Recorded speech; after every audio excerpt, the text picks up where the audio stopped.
Meeting à Yamoussoukro. En fait, c'est avec un pincement de cœur que j'ai vu l'interdiction de notre congrès à Yamoussoukro. Parce que moi-même, comme vous le savez, je me nomme Béli Gbagbo, j'ai un nom emblématique Gbagbo. Il y a un Gbagbo au RHDP, il y a un problème.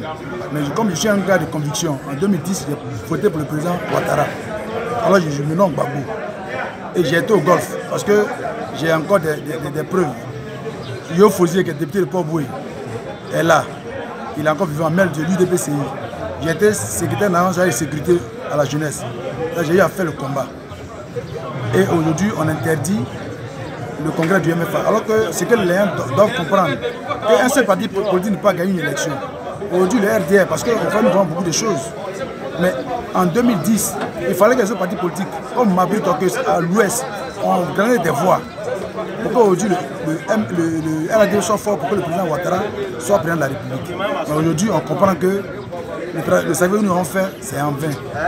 Et quand on se nomme Gbagbo, on n'est pas le bienvenu au RDR. Parce que c'est sur la base ethnique, chose qui ne peut pas faire avancer la Côte d'Ivoire. Alors, c'est avec un pincement de cœur parce que je suis un gars de conviction. Et aujourd'hui, c'est en tant que Gbagbo à Yopougon, je veux venir mes parents du FPI pour qu'ils viennent. Parce que, imaginez-vous, un Gula aller voir les gens de l'Ouest, ils ne vont jamais venir. Parce que c'est une plaie. Mais c'est nous ceux qui vont parler à nos parents qui vont venir. Que les gens arrêtent. Parce qu'aujourd'hui, la politique, le président de la République a fait tellement un bon travail. Il faut que ceux qui sont à ses côtés arrêtent de distraire le peuple en divisant les partis politiques. Parce qu'aujourd'hui, ce que nous voyons au PDCI, c'est une honte. Quand on voit des gens comme Djumani ou autres, c'est une honte parce que ce n'est pas des militants de conviction.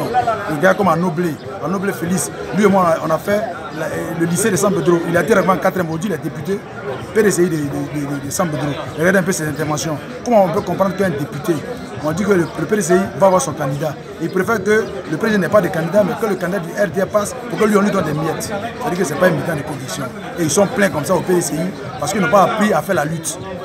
Alors désormais, il faut que les choses changent parce que même en Côte d'Ivoire, les Ivoiriens sont du mur, ils comprennent beaucoup de choses.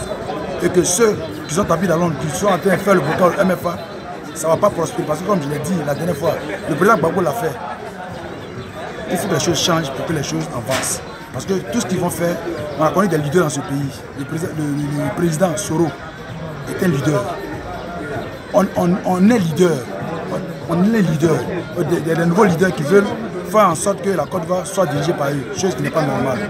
Il faut aujourd'hui qu'on puisse faire l'alternance parce que ce soit Mabri, c'est des jeunes qu'on pouvait sur le terrain, que ce soit ceux qui ont approuvé sur le terrain. Il faut laisser la chance à ces gens-là pour diriger le pays. Pas forcément aussi des anciens, parce que diviser, ils peuvent régner, ça ne marchera pas. Et nous, disons